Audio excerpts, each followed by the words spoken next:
Sa mga nagre-request sa Spotify mga kabayan, meron na rin tayong kwento doon.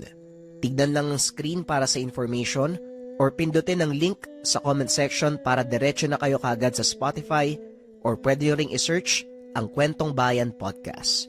Konting lambing mga kabayan, sana follow kayo at makinig din doon sa channel. Maraming salamat. Simulan na natin ang kwento. Ang kwentong ito ay hango sa totoong buhay. Mula ito sa isa nating kabayan na itago na lang natin sa pangalang Bobot. Walang eksaktong taon. Ivisan Capiz. Lolo, andyan na naman sila eh. Napaginipan ko po yung mga lalaki may puting buhok. Anong ginawa nila sa'yo, Bobot? Sinaktan ka ba? Hindi naman po. Nakangiti lang po sila tapos may inaabot sa akin. Itim na kahon tapos may pagkain. Kulay ginto yung kanin. Gintong kanin? Hindi naman kaya. Gusto nila na maging albularyo ka, Bobot. Lolo Sensyo naman, albularyo ako. Paano po yan, bata pa ako ah? Kapag tinawag ka ng tungkulin, wala itong pinipiling edad at kasarian. Pag dumating ang araw na yon, kailangan mong tumugon sa tungkuling nakaatang sayo. 6 na taong gulang pa lang ay namulat na si Bobot sa mundo ng lihim na karunungan. Madalas itong nananaginip ng kung ano-ano.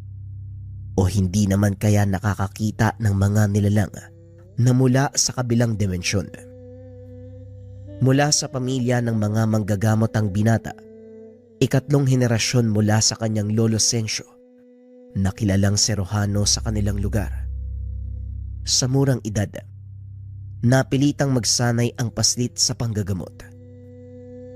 Hanggang sa tumungtong ito sa edad na 12, ang pinakaunang pasyente ng binata ay ang kanyang ina. Nakaramdam ng matinding pananakit ng ulo ang ginang. Nagkataon na wala si Mang Sensyo sa tahanan, kaya si Bobot ang tumingin sa kanya. Ito din ang kauna-unahang pagkakataon na nagkaroon ng inkwentro sa isang elemento. Bobot, nasaan ang lolo Sensyo mo? Magpapatingin sana ako. Napakasakit ng ulo ko eh. Wika ni Aling Imang. May pinuntahan lang po sa bayan. Kung gusto niyo po, ako na lang po yung titingin sa inyo. Tugon ng paslit. Marunong ka na ba? Parang hindi kita nakikitang nagseseryoso sa mga tinuturo sa'yo ng lolo mo. Abay oo naman ho, marunong na ako. Lahat ng itinuro sa akin ni lolo, tinandaan ko. At alam ko na rin ang karamihan sa mga kaalamang itinuro niya. Sige na po, maupo na kayo dito. Tugon ni Bobot. Naupo ang ginang sa harapan nito at nagsimula ang paslit sa pagtatawas. O ano? May nakita ka ba sa tubig? Shh! Wag ho kayo maingay. Pasensya ka na, Bobot. Maya-maya pa, napahinto si Bobot sa pagpapatulo ng kandila. Tinignan ng matanda. Muling nagbalik sa imaheng namuo sa planggana. Nay, may nasagi po kayong engkanto. San po ba kayo nanggaling kanina? Doon sa kapitbahay. Nangingilang naman ako ng halaman nila. Nagandahan kasi ako eh. Mukha ngang nakasagi ka ng engkanto doon, Nay. Susubukan ko pong tanggalin ang ibinigay niyang sakit sa inyo ha. Wika ni Bobot. Kinuha nito ang libretang nakapatong sa altar. Nagdasal siya bago bumalik sa kinaroroonan ng ina. Sigurado ka ba sa ginagawa mo, Bobot? Mamaya kung ano mangyari sa'yo. Huwag po kayo mag-alala. Alam ko na po ang gagawin ko. Binuksan ng binata ang libreta. Nagsimulang mag-usal ng mga dasal. Inihip ito sa magkabilang palad. Inilapat sa pisngi ni Aling Imang. Matapos ay nag-ihip uli ito ng dasal sa palad. Inilapat naman sa bumbunan ng ina. Nakaramdam ng panghihina ang ginang hanggang sa tuluyan nitong nawalan ng malay. Alam kong nandyan ka sa loob ng katawan ng nanay ko. Magsalita ka. Bakit mo siya binigyan ng sakit? Hindi man kita nakikita, pero masasabi kong isa kang pasit. Ano sa tingin mo magagawa ng kagaya mo sa isang katulad kong engkanto? Sa palagay mo ba ako yung haharap sa'yo?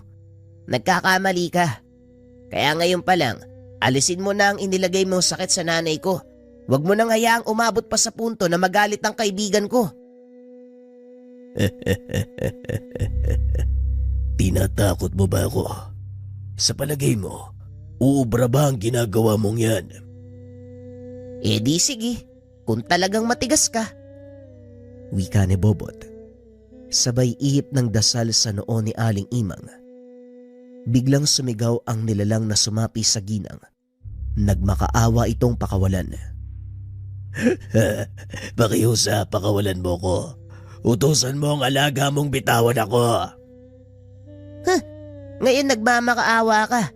Pasensya na ha, pero naubos na yung ibinigay kong pagkakataon sa'yo eh. Pinatay ng paslit ang engkantong nagbigay ng sakit sa kanyang ina. Nang hindi pinapakinggan ng dahilan. Maya-maya ay nagkamalay si Aling Imang.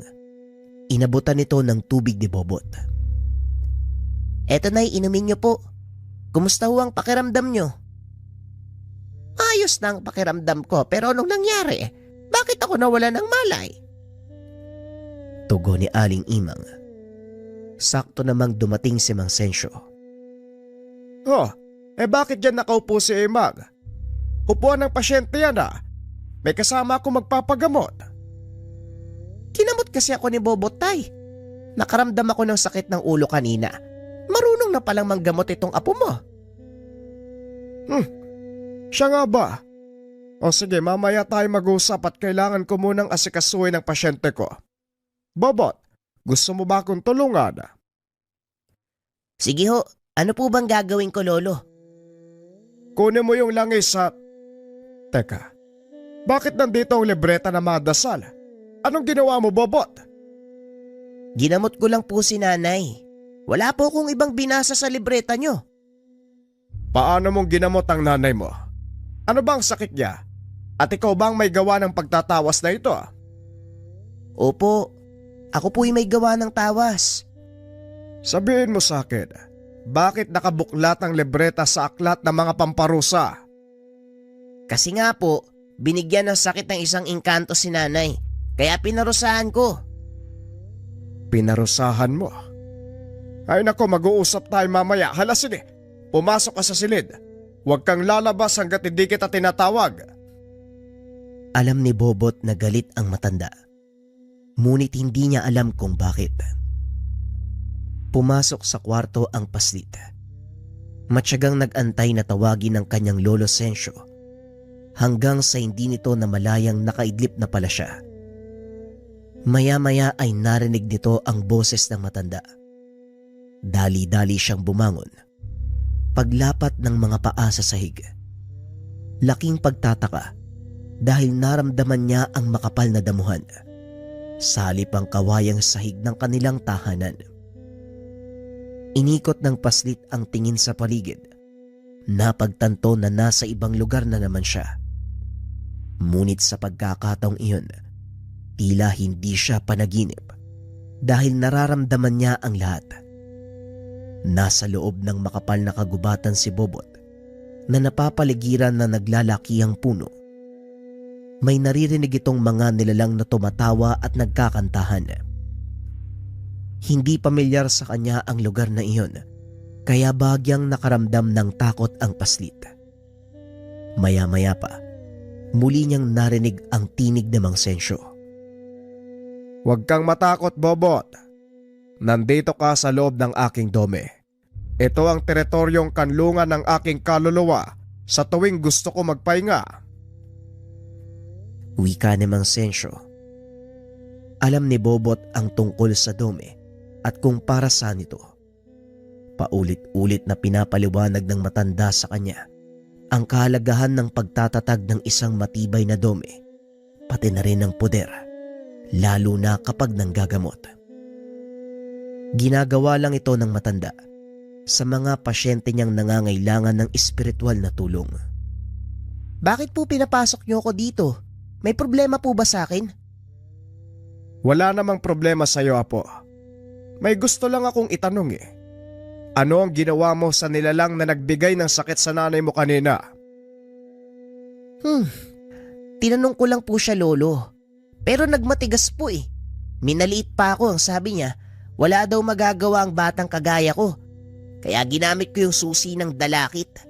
Nagpakawala ako ng 4 na dalakit nun para parusahan yung engkanto sa loob ng katawan ng nanay ko. Alam mo ba ang dahilan kung bakit niya binigyan ng sakit ang nanay mo? Tanong ni Mang Sensyo. Biglang naalala ni Bobot ang isa sa mahalagang turo ng binata. Ito ay palaging alamin ng dahilan ng lahat. Hindi ko po nagawang tanungin ng nilalang eh. Aminado po ako. Pagkakamali ko yun. Patawad po, Lolo. Hindi mo dapat sabihin sa akin yan, Bobot. Kung hindi sa nilalang nakamuntikan mo ng mapatay. Mabuti na lang, pinakinggan ng mga dalakit ang paliwanag ng nilalang at hindi nila tinuluyan. Kasalanan ng iyong ina kung bakit siya pinarusahan ng elemento. Aminado siya doon. Humingi na din ng tawad ang iyong ina. Ikaw na lang ang inaantay ng nilalang. Maglakad ka papunta sa gawing norte. May makikita kang malaking bato. Antayin mo doon ang nilalang na makapag-usap kayo. Naglakad ang binata papunta sa sinasabing direksyon ng matanda. Narating nito ang malaking bato kung saan nakaupo ang isang magandang batang babae. Nagulat si Bobot dahil may gasgas ito sa kanang braso at may halaman na nakatapal sa tuhod. Anong nangyari sa'yo? Bakit puro sugat yung katawan mo? Isang batang manggagamot ang may gawa nito sa akin. Kinulong niya ako sa katawan ng isang babae. Pinarusahan niya ako eh. Ikaw, anong ginagawa mo dito? May inaantay ako nilalang. Kailangan ko siyang makausap eh.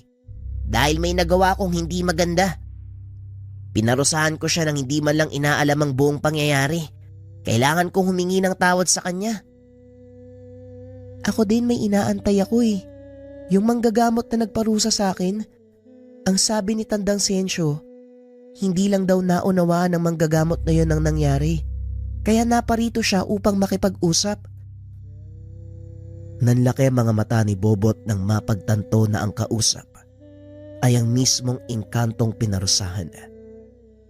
Nilapitan niya ito. Kumuha ng panghaplas sa kanyang bulsa. Amin na nga yung tuhod mo nang malagyan natin ng gamot. Pasensya ka na. Hindi ko man lang inalam ang totoong pangyayari. Pinarusahan ka agad kita. Sana mapatawad mo ko. Ikaw ba yung batang manggagamot? Oo, ako nga yun. Ako may kasalanan kung bakit ka nagkaganito. Kung gusto mo kong gantihan, karapatan mo yun. Nauunawaan ko naman eh. Hindi na kailangan. Malinaw naman na hindi mo alam yung ginagawa mo eh. At isa pa, nararamdaman kong mabuti kang tao, kaya ayos lang. Nauunawaan ko din kung bakit mo ginawa yun. Nga pala, ang pangalan ko ay Cassandra. Ikaw, anong pangalan mo? Ako naman si Bobot. Ikinagagala kitang makilala. Nga pala, bakit ka nandito sa dome ni Lolo Sensyo? Tinignan ni Tandang Sensyo ang nanay mo eh. Nalaman niya ang nangyari. Pinuntahan niya ako at pinatawag kaya ako nandito. Tugon ni Cassandra. Nag-usap pa ang mga ito tungkol sa maraming bagay, gaya ng pinagmula ng batang engkanto at kung ano ang kakayahan nito. Nalibang ang dalawa sa pag-uusap hanggang sa kinakailangan ng umalis ni Cassandra. Magkikita pa ba tayo uli? Bakit? Gusto mo ba ako maging kaibigan? Oo naman. Wala naman sigurong masama kung makikipagkaibigan ako sa'yo, di ba? Oo no. Simula ngayon magkaibigan na tayo. At kung gusto mo ako makausap, pumunta ka lang sa gubat. Tawagin mo ang pangalan ko. Sabay sambit na mga orasyon na to. Matapos ibigay ang orasyon, Mabilis na naglaho ang batang engkanto.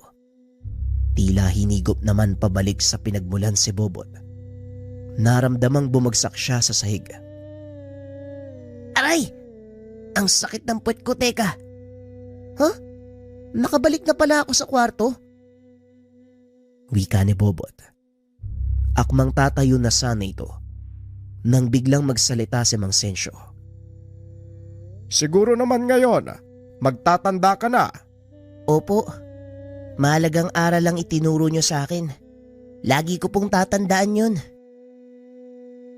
Tugon ng paslit. Matapos ang kaganapan, natutunan ni Bobot ang pinakamahalagang bagay tungkol sa panggagamot. Ito ay ang pagiging mapagkumbaba at ugaling masiyasat bago gumawa ng anumang aksyon. Simula ng araw na yun, hinayaan na ni Mang Sensyo ang paslit na tumulong. Tumatanggap na din ito ng pasyente. Nagtatagumpay naman ang bata sa panggagamot. Dahil dito, lumaganap sa baryo ang balita tungkol sa isang batang albularyo na may kakaibang kausayan sa panggagamot. Dinarayo ng mga tao si Bobot upang magpatingin. Lalong dumami ang tagahanga nito. Kaso nga lang kasabay nun ay ang pagdagsa din ng mga taong naiinggit sa kanya. Isa na dito ang manggagamot na nagmula pa sa kabilang bayan. Narinig nito ang kakayahan ng paslit. Hindi makapaniwalang nalampasan siya nito sa panggagamot. Gusto ko makilala ang batang yon. Simo, samahan mo ko sa kabilang bayan. Tignan nga natin kung gaano kagaling ang apo ni Sensyo.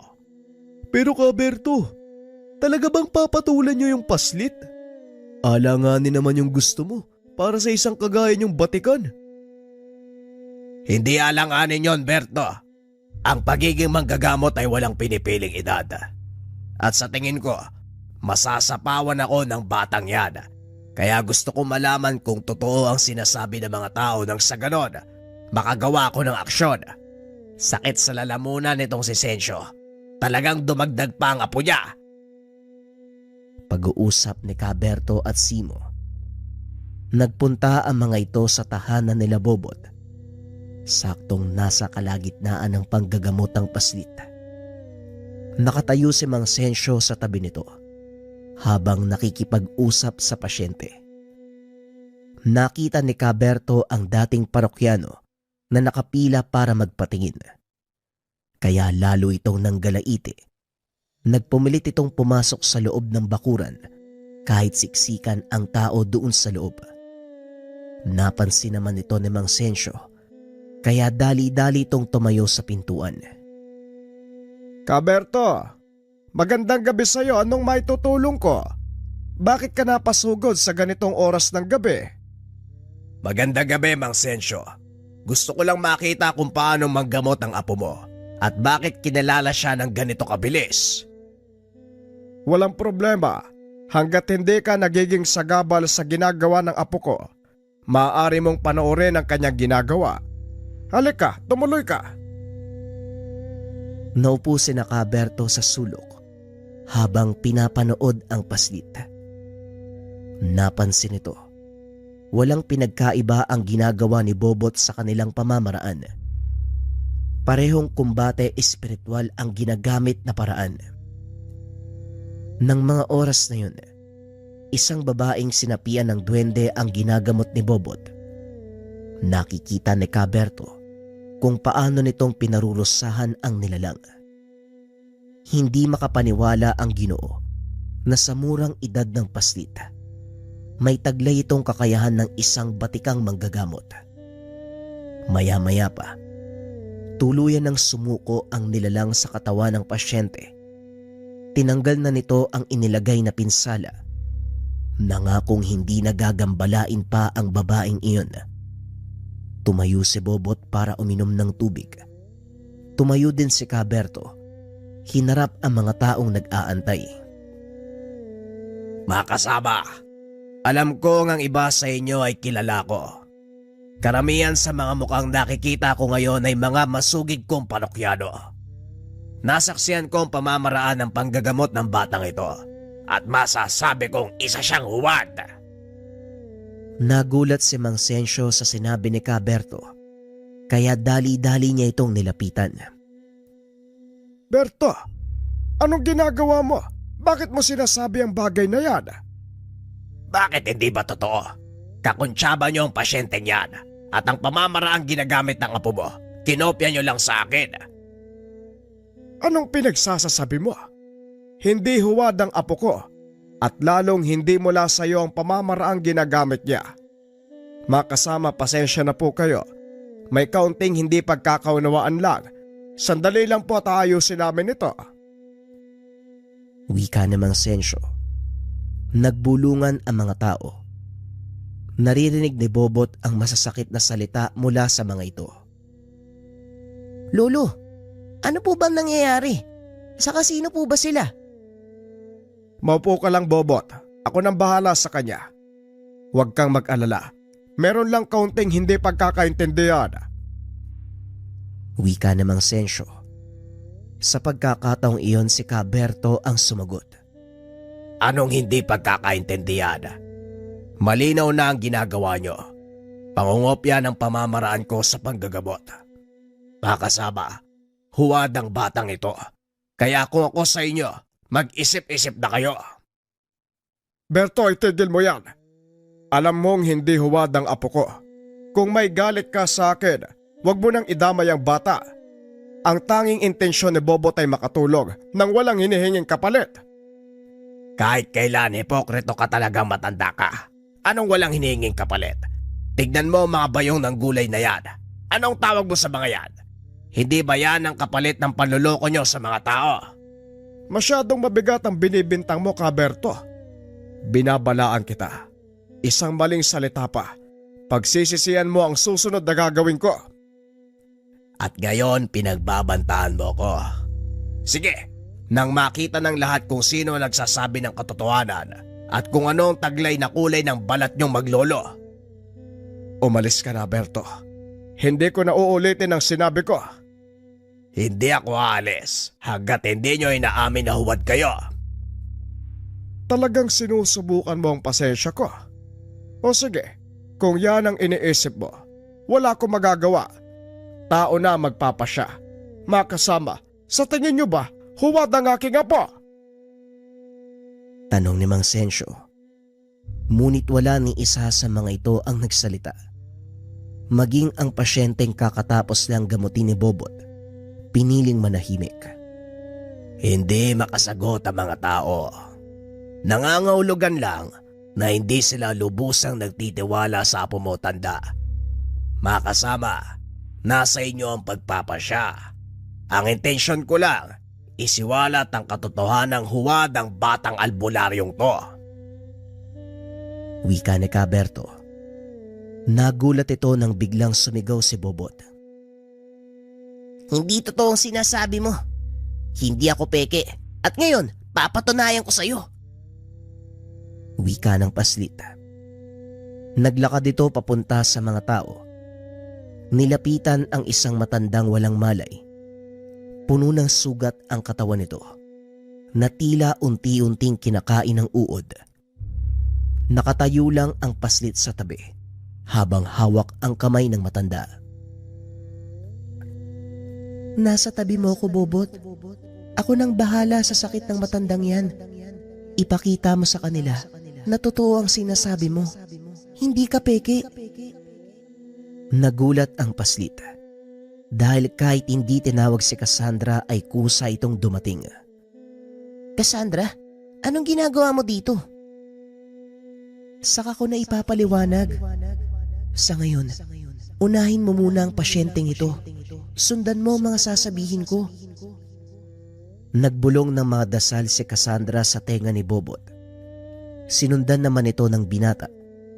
Matapos ay inilabas nito ang langis na nasa bulsa. Pinahiran ang mga sugat at sa mismong harapan ng maraming tao, unti-unting natuyo ang nabubulok nitong laman hanggang sa tuluyang maghilom. Nanlaki mga mata ng karamihan, napuno ng bulong-bulungan ang paligid. Ayon sa mga ito, nakakapaghimala si Bobot. Maging si Mang Sensyo, hindi inasahang magagawa ito ng apo ng ganong kabilis. Ngayon, Berto, masasabi mo bang peke ang apo ko? Tanong ng matanda. Napaya ng husto si Kaberto, kaya umalis ito ng walang paalam. Ngunit bago pa man tuluyang makalabas ng bakuran, nag-iwan ito ng banta kay Bobot. Tandaan mo may araw ka din. At sa oras na mag-cross ang landas natin, Bubuit, sisiguraduhin kong walang matitira sa'yo. Tandaan mo ang araw na ito dahil hindi ako titigil hanggat nakikita kong gumagalaw ka. Wika ni Kaberto. Hindi naman nakasagot si Bobot. Bahagya itong natakot dahil hindi niya maintindihan ang dahilan kung bakit yun ginawa ng Ginoo. Gayong pareho silang manggagamot na ang intensyon ay makatulong sa kapwa. Dahil sa kaganapan, nagpasya si Mang Sensyo na pansamantalang itigil ang gamutan. Itutuloy na lamang ito kinabukasan. Naunawaan naman ng mga tao ang kalagayan nila. Nagulat si Bobot sa mga nangyari. Alam ng matanda na hindi siya makakagalaw ng maayos sa panggagamot. Ayos ka lang ba, Bobot? Wala naman siyang ginawa sa'yo, hindi ba? Tanong ng matanda habang nakaupo sa harap ng paslit. Wala naman po, Lolo. Pero bakit po ganun si Kaberto? Hindi ba pareho lang naman kaming manggagamot? Bakit kailangan niyang manira ng kapwa? Nahalata ng matanda ang matinding kalungkutan sa boses ni Bobot kahit biyasa na ito sa panggagamot. Hindi pa rin maitatanggi na isa pa rin siyang paslit. Hayaan mo na sila, Bobot. Alam mo, sa mundong ginagalawan natin, may mga tao talagang ayaw malamangan ng kapwa. Kaya gagawin nila ang lahat para sirain ito at yon ang nangyari kay Berto. Hindi ba pwedeng magtulungan na lang kaysa manira pa ng kapwa? Isa lang naman ang hangarin namin Kahit anong gawin natin, may mga taong talagang kagaya nila. Ipasa Diyos mo na lang ang lahat. Siya ang higit na nakakakita kung sino ang mabuti. Muling wika ni Mang Sensyo. Ilang araw ding dinamdam ni Bobot ang nangyari. Palagi itong nagkukulong sa silid. Halos ayaw lumabas. Kung hindi tatawagin ng ina para kumain, hindi ito aalis sa kanyang silid. Hanggang sa naisipan nitong puntahan ng lugar na sinasabi ni Cassandra. Tinignan nito kung may tao sa sala at nang masiguradong walang tao, dali-daling lumabas ng tahanan ang paslit. Lingid sa kalaman nito, minamatyaga ni Mang Sensyo ang kanyang galaw. Naglakad si Bobot papunta sa kagubatan. Tinawag si Cassandra. Hindi lumabas ang engkanto. Nanatili siya doon ng ilang oras sa pag-asang magpapakita ito. Sa hindi kalayuan ay nakamasid lang ang matanda.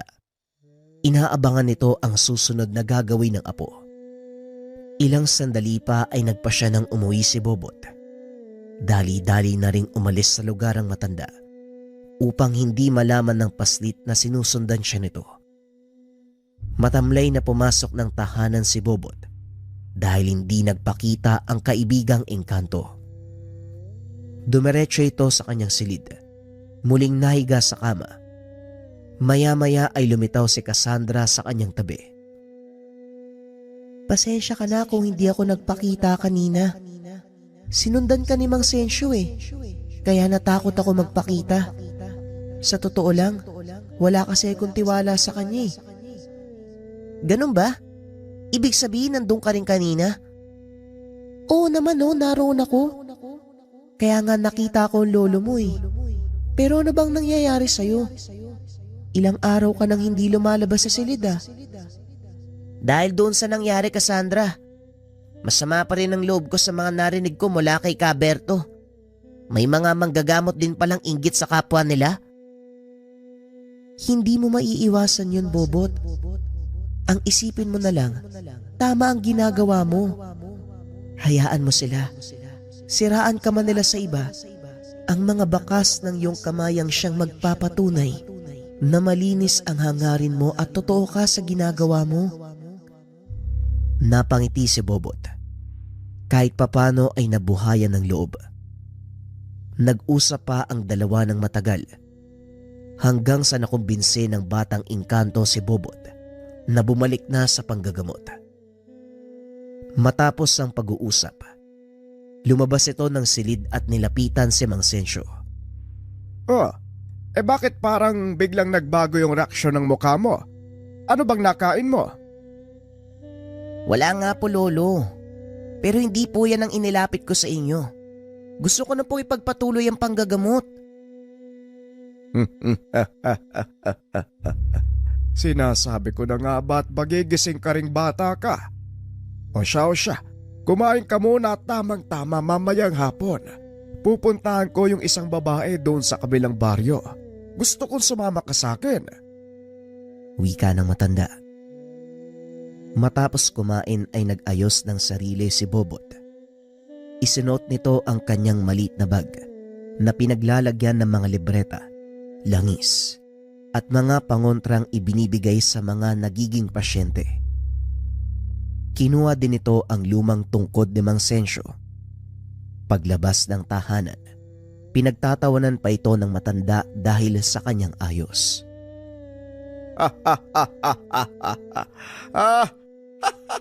Aba, kulang na lang sombrerong debanig. Kamukha na kita. Lolo naman eh. Ganito naman palagi yung ayos ko pag lumalakad tayo. Pero, meron ka bang sombrerong dibanig dyan? Oo naman. Ay sandali kukunin ko. Dali-daling pumasok ng tahanan ang matanda. Nagpakita naman si Cassandra kay Bobot. Mag-iingat ka mamaya, Bobot. Malakas na mambabarang ang kalaban nyo. Narinig kong nag-uusap ang nanay mo at si Mang Sensyo. Ayos lang, Cassandra. Alam ko naman na hindi mo ko iiwan eh. Siyempre naman, magkaibigan tayo eh. Pag-uusap ng dalawa. Maya-maya ay dumating si Mang Sensyo bitbit ang sombrerong dibanig. Ito. Ito na ang sombrero mo. Parang may nakita kong kausap ka kanina. Sino ba yon? Ha? Guni-guni mo lang yung lolo. Wala po akong kausap dito. Halika na bago pa tayo butan ng dilim mo. Tugon ni Bobot. Naglakad ang dalawa palabas ng bakuran. Matawa-tawa si Aling Imang nang makita ang maglolong naglalakad ng sabay na parang ginagaya ng paslit ang kilos ng matanda. Aba Bobot, parehong-pareho ang ayos niyong dalawa. Ay talagang idolo mo ang Lolo Sensyo ano? Wika ni Aling Imang habang pinagmamasdang maglakad palayo ang anak. Napagtanto nito na malayo na ang narating ng bata at malayo pa ang mararating nito sa piniling larangan. Ilang sandali pa ay narating na nila ang tahanan ng pasyente. Maraming taong nakaabang sa labas. Bagay na ipinagtataka ng matanda. Ano kayang ginagawa ng mga taong yan dito? Bakit sila nandito? Wika ni Mang Sensyo. Dire-diretsyong pumasok ang dalawa. Narinig ng mga ito ang bulungan ng mga tao. Mukhang inaasahan nila yung pagdating natin, Lolo. Nandito sila para panoorin yung gagawin nating panggagamot. Malakas na mambabarang ang kalaban natin, Bobot. Ngayon pa lang babalaan na kita na maaaring hindi ko kayanin ang makipagtuos sa kanya. Manatili kang nakaantabaya po. Alam ko po yung tungkol sa kalaban natin ngayon. Nakahanda na po ako. Tugon ni Bobot. Lingid sa kaalaman ng mga ito na naroon ang mag-aaral ni Caberto. Nakaupo ito sa sala at nag-aantay ng mga mangyayari. Mabuti naman at dumating na kayo, Mang Sensyo. Huwag kang mag-alala dahil wala naman akong gagawing masama eh. Manonood lang ako. Titignan ko nung gagawin mo sa mambabarang na nagbigay ng sakit sa taong to. Wika ni Simo. Wala akong pakialam sa pakay mo dito. Hanggat hindi ka nakakasagabal sa gawain namin ng apo ko, wala kang magiging problema. May magagawa ka nga ba? Balita ko, 5 batikang manggagamot na ang tumingin sa taong to, pero lahat sila walang nagawa. Wika ni Simo. Napangiti na lang si Mang Sensyo at sinimulang kausapin ng pasyente. Habang ginagawa niya ito, si Bobot naman ay tinitignan ng masama ang mag-aaral ni Berto. Anong tinitingin-tingin mong bubwit ka? Baka gusto mong... Wag mo nang pansinin ang taong yan, Bobot. Malakas lang kumain yan. Halika na dito. Kailangan ko ang tulong mo. Ikaw ang tumawas sa kanya at ako na ang bahalang maglagay ng poder para walang asungot na makialam sa gagawin nating panggagamot. Naglakad palapit kay Mang Sensyo ang paslit habang nakatingin ng nakakaloko kay Simo. Lalo naman itong naasar nang inilabas ng binata ang kanyang kamay at ipinakita ang gitnang daliri. Meron pala ako ibibigay sa'yo, Manong Simo. Ayan tignan mo yung daliri ko. Natawa ang mga nakakita sa ginawa ni Bobot. Walang magawa si Simo kung hindi pigilan ang sarili. Mamaya ka sa akin. Mamaya ka sa akin, bubwit ka. Sinimulan ni Bobot ang pagtawas, habang si Mang Sensyo naman ang naglalagay ng puder sa paligid. Ilang sandali pa nagulat ang lahat dahil biglang sumabog ang hawak na kandila ng paslit. Malakas nga po ang isang tulolo, pero nagawa ko pong matunto ng kanyang kinaroroonan. Magaling nga po. Ngayon sa tingin mo, magagawa ba natin siyang hulihin? Magagawa natin siyang ulihin. Pero sa antas ng pangangatawan ng pasyente, malabong mapasapi natin ang mambabarang dahil maaaring ikamatay na ito ng ginagamot natin. Magaling, Bobot. Ngayon, ano ang pinakamabisang gawin? Lagyan ng malakas sa proteksyon ng katawan ng pasyente at gamutin ang pinsala mula sa loob ng kanyang dome. At paano mo naman gagawin ang bagay na yon, Aber? Gaya lang din ang ginawa niyo po, Lolo. Pumasok ka sa dome ng pasyente at papasok din ako sa inyo. Nang sa ganun buo ang depensa habang nagsasagawa tayo ng opensa mula sa loob. Nakikinig lang si Simo. Napagtanto na mahusay talagang mag-isip si Bobot. Hindi lang yun. Nararamdaman din ito ang presensya ng malakas na nilalang na nasa loob ng katawan ng paslit.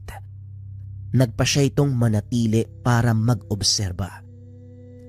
Ginawa ng dalawa ang plano ni Bobot. Parehong nakaupo ang mga ito sa tabi ng pasyente habang nakapikit ang mga mata. Nang mga sandaling iyon, nasa loob na ng dome ng pasyente si Mang Sensyo. Inaantay naman ni Bobot ang hudyat mula sa matanda upang pumasok. Maya-maya pa, kinalabit ni Mang Sensyo ang kamay nito. Alam ni Bobot na yun na ang hudyat ng kanyang lolo. Pumasok ang paslit at nakita nito ang kakaibang kadiliman. Alam ni Bobot na ito ang dome ng pasyente at ang kadilimang bumabalot ay ang kagagawan ng mambabarang. Nasakop na nga ng mambabarang na yun ang pagkatao ng pasyente. Ngayon medyo mahihirapan tayo nito, Lolo. Pero alam kong kaya ko. Malaki ang tiwala ko sa iyo, Bobot. Gaya ng sinabi ko, malaya kang gawin ang anumang gusto mo dito sa loob ng astral na mundo. Mag-iingat ka lang sa mga tigalpong bibitawan dahil baka maapektuhan ang pasyente. Alam ko po, Lolo. Eto na, sisimulan ko na po. Inilabas ng binata ang kanyang libreta. Nag-usal ng mga dasal panggamot. Binasbasan nito ang pasyente sa pamamagitan ng pagbanggit ng pangalan nito.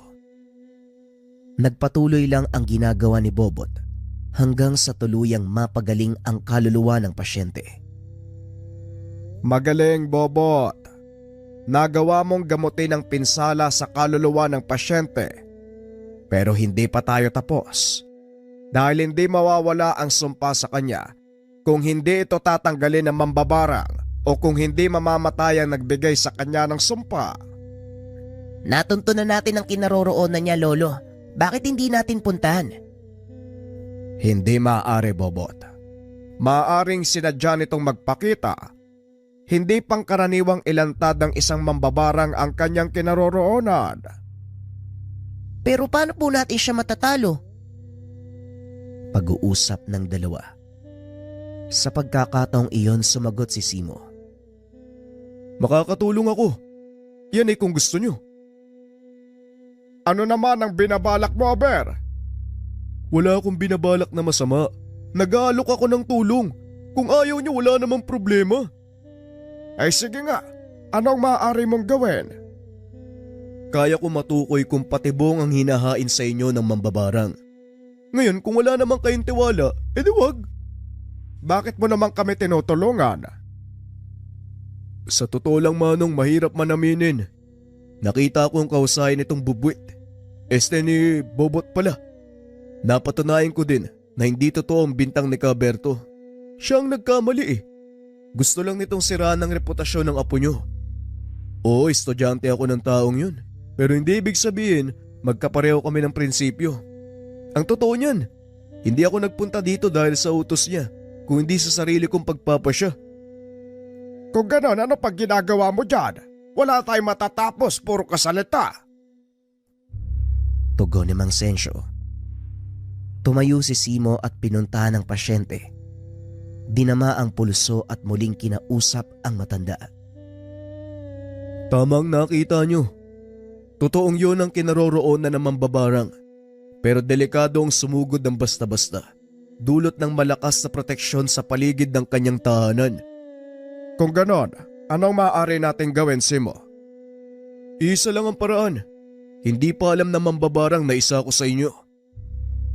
Ang ibig mong sabihin, ikaw ang papasok sa bahay ng mambabarang? Wala namang masama kung tutulong ako sa kapwa manggagamot, hindi ba? Salamat kung ganon. Ikaw, Bobot, maiwan ka sa pasyente. Hindi po, Lolo, sasama ako. Ito ang una kong engkwentro sa isang mambabarang at gusto kong maranasan kung paano makipaglaban sa mga kagaya niya. Kung sa bagay, mararanasan mo rin to sa malaot madali. Ayos na ang kalagayan ng pasyente. Halika na, kailangan nating magmadali. Kagad lumakad ang mga ito papunta sa kinaroroonan ng mambabarang. Habang nasa daan kinausap si Simo ni Bobot. Alam mo, sa totoo lang hanga ako sa tapang mo. Hindi ka nagdalawang isip na sumama. Natatakot din po ako. Kaso, ito po yung tungkulin na nakaatang sa akin eh. At isa pa, masaya ako sa ginagawa ko. Kaya nga hanga ako sa'yo. Kasi mas malaga ang buhay ng iba para sa'yo eh. Normal lang naman po siguro yun, di ba? Malaki ang tiwala ko sa Diyos na kapag inuna ko ang kapwa, siya na ang bahala sa akin. Pero may iba ako. Nandito na tayo. Magantay kayo dito. Ako ang unang papasok. Teka, may sasabihin pala ako, Bobot. Masaya ako nakilala kita. Ako din ho. May gusto pala akong ibigay sa inyo. Tugon ni Bobot. Sabay tanggal ng kamay sa bulsa. Itinapat ito kay Simo na nakataas ang hinlalaki. Akala ko yung gitnang daliri na naman eh. Ayos yan ha. Maraming salamat. Dito muna kayo ha. Papasok na ako. Wika ni Simo. Naglakad ito papasok ng bakuran ng mambabarang. Nang marating nito ang pintuan, biglang tumalisik si Simo. Lumabas sa tahanan ang isang matandang lalaki. Mahaba ang buhok nito. May suot na korona. May hawak na tungkod sa kanang kamay na naghuhugis sibat. Sinasabi ko na nga bang pupunta ka? Pero sandali lang, hindi ikaw ang inaasahan ko. Nasaan ang batang manggagamot? Mang Efraim, ikaw ang mambabarang? Nagulat si Simo. dahil ang mambabarang na kalaban nila walang iba kung hindi ang ama ni Caberto. Oo, Simo. Ako nga. Tama ang hinala ni Berto sa'yo. Traidor ka. Ngayon sabihin mo sa akin kung nasaan nagtatago ang batang manggagamot. Hindi ako nagtraidor. Tumutulong lang ako sa kapwa manggagamot. Ginawa ko lang ang sa tingin kong tama. Pasensya na po Mang Efraim ha. Pero hindi ko ipagkakalulo ang batang albularyo kahit patayin mo pa ako. Tugon ni Simo. Hinila ni Efraim ang kwelyo ng damit nito patayo. Sa gagawin ko sa'yo, siguro naman mapapagtanto mong mali ka ng pinanigan. Wika ni Efraim. Nanlaki ang mga mata ni Bobot nang biglang sumabog ang ulo ni Simo. Nakaramdam ng matinding galit ang paslit. Hindi ito napigilan ni Mang Sensyo. Ako ba ang hinahanap mo? Nandito ako! Wika ni Bobot. Binitawan nito ang walang buhay na katawan ni Simo at hinarap ang paslit.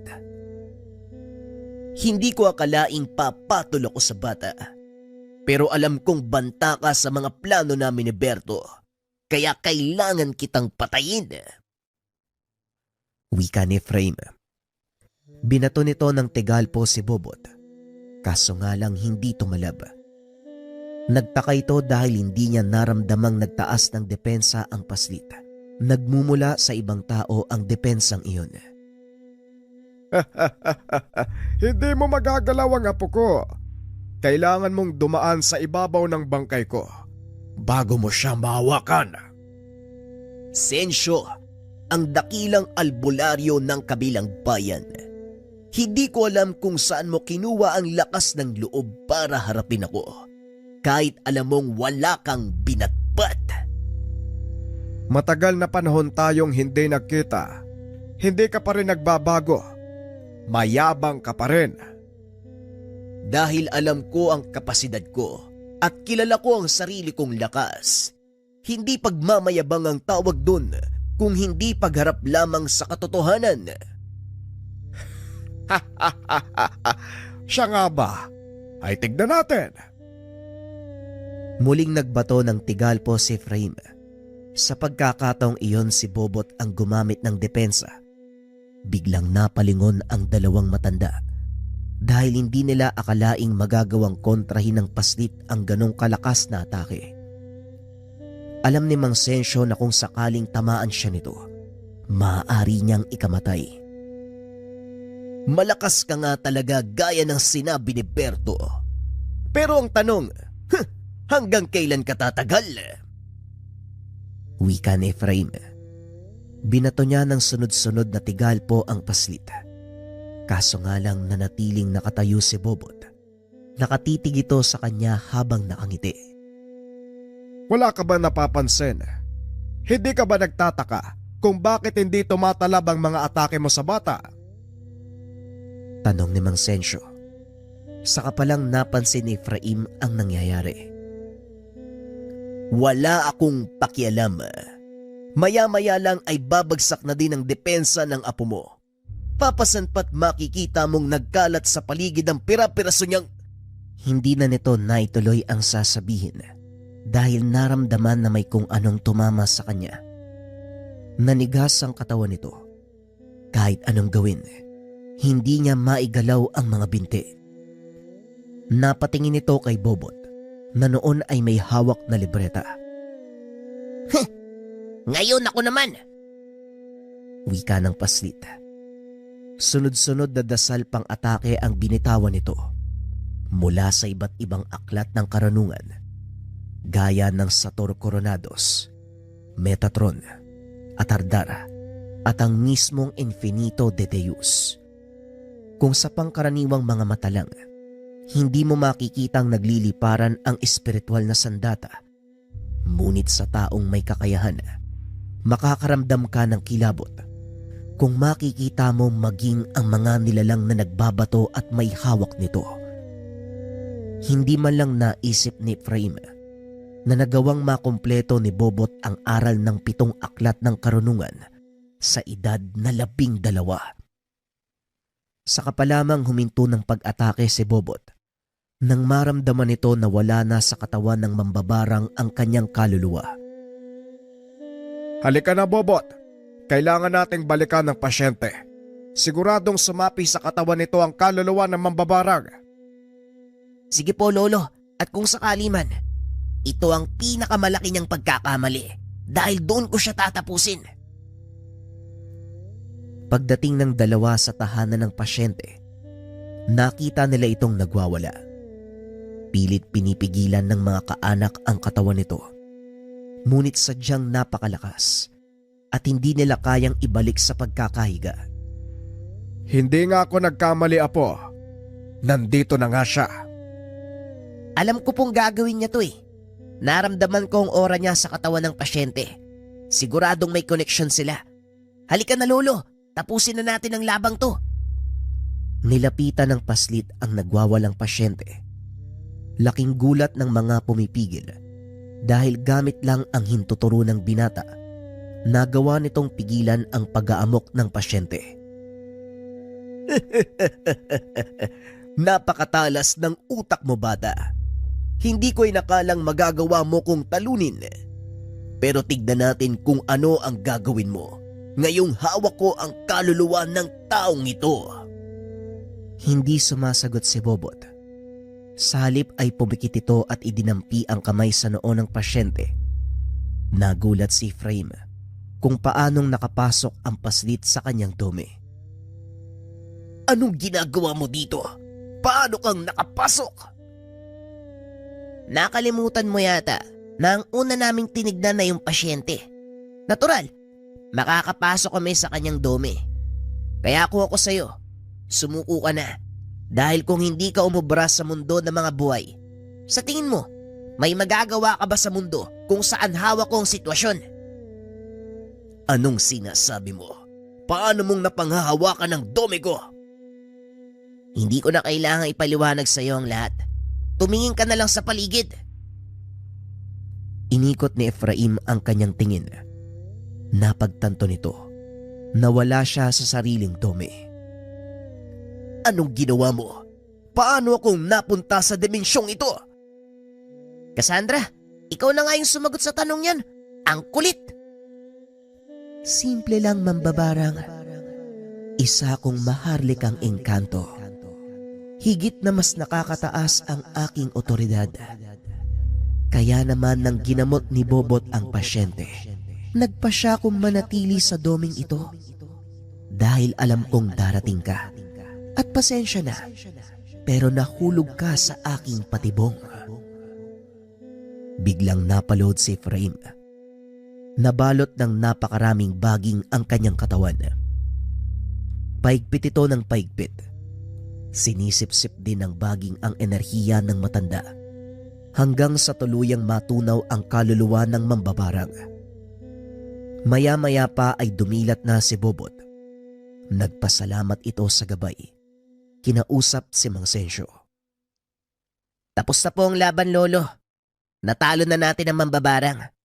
Anumang oras, babalik na sa wisyo ang pasyente. Wika ni Bobot.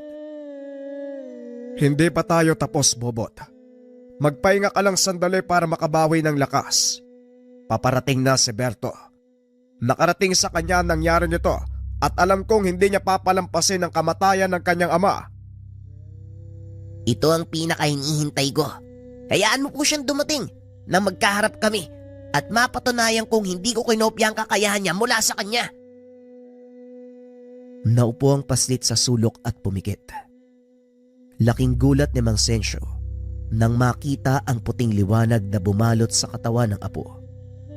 Maya-maya pa, narinig na nila ang boses ni Berto. Malayo pa lang, isinisigaw na nito ang pangalan ni Bobot. Tumayo si Mang Sensyo sa bakuran at hinarap ito. Wala dito si Bobot kung siya ang inahanap niyo. Napakawalang yan nyo.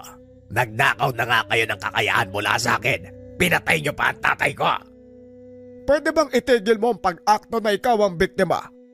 dahil alam ng lahat ang totoo mong kulay, Berto. Isang bagay lang ang sisiguraduhin ko sa iyo.